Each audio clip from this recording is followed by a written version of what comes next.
Hi, my name is Alan Arroyo, and today we're covering social media engineering by me. Thanks. Okay, so we're going to talk about the difference between social engineering and social media engineering. How does it work? And also the negative impact of social media engineering. And lastly, steps to be safe from the negative sides of it. So, social media engineering is defined as the manipulation of human behavior that will exploit their decisions through social media platforms. It is based on tried and tested methods from psychology, also in combinations with data analysis and misinformation that can sway a person's opinion about certain subjects. Social media engineering has both positive and negative purposes, such as influencing opinions and moving agendas. They can also market products to the public. Cyber criminals also use social engineering to commit crimes with the use of malware. What's the difference between both of them? It's not the same, but it's very similar. First of all, context is king when it comes to these two things. Social engineering is the manipulation that happens in person-to-person conversations and interactions, but also in phone calls and computer communication, such as emails. It uses psychological techniques to influence and exploit people. And social media engineering only occurs online on social media platforms. Some of the psychological techniques are still used, but mainly data analysis and messaging that nudges someone's opinions. As a result, that will change their actions. And some examples of the techniques are baiting and phishing scams. So, what are techniques?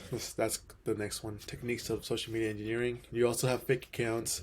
Some accounts are ran by a team that will, let me move this, um, post certain things to gain credibility.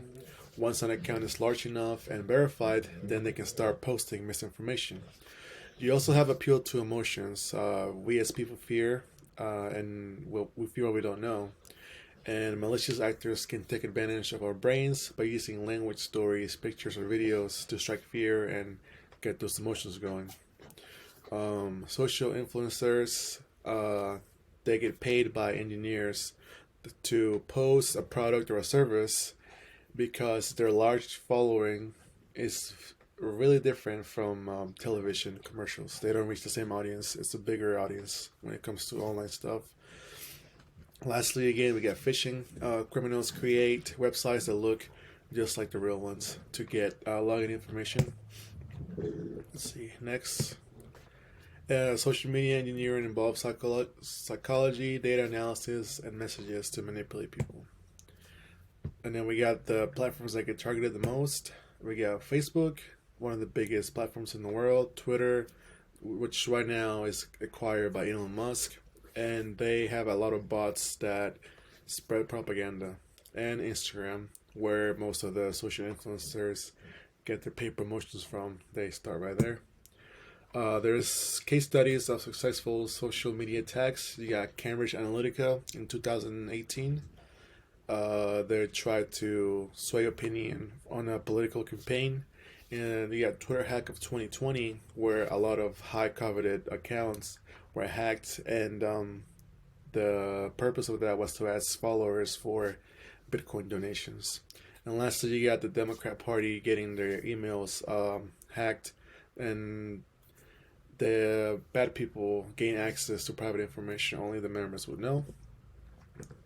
Let's see. And then you have negative effects such as online harassment, reputation damage to people and to corporations and organizations, and financial loss to both. Um, Again, it happens to people. So how does all of it relate to computer IT? Well, computer IT is implemented to the core of it. Social media platforms are created from the roots of IT. Algorithms and data analysis tools are used to make platforms run smoothly. IT professionals develop the software and infrastructure needed to keep the platforms alive, and they're also involved in designing and implementing security measures to prevent phishing scams and protect user data. There are a couple of ways that people can increase awareness, and corporations too, to prevent attacks and negative effects of it. One of the main ones is education and training individuals. Training can help people be aware of misinformation and fake websites. You also have the, like, once again, multi-factor authentication, such as the ones used in school and workplaces, and they add an extra layer of security that can prevent unwanted users from getting access to sensitive data. And lastly, user awareness campaigns, which are starting now, I think. Social media platforms they highlight what official and correct profiles and information looks like, and they also post what like fake profiles, fake scams, fake emails look like, so they can tell, so the general public can tell what the difference is between both. Let's go to the next one.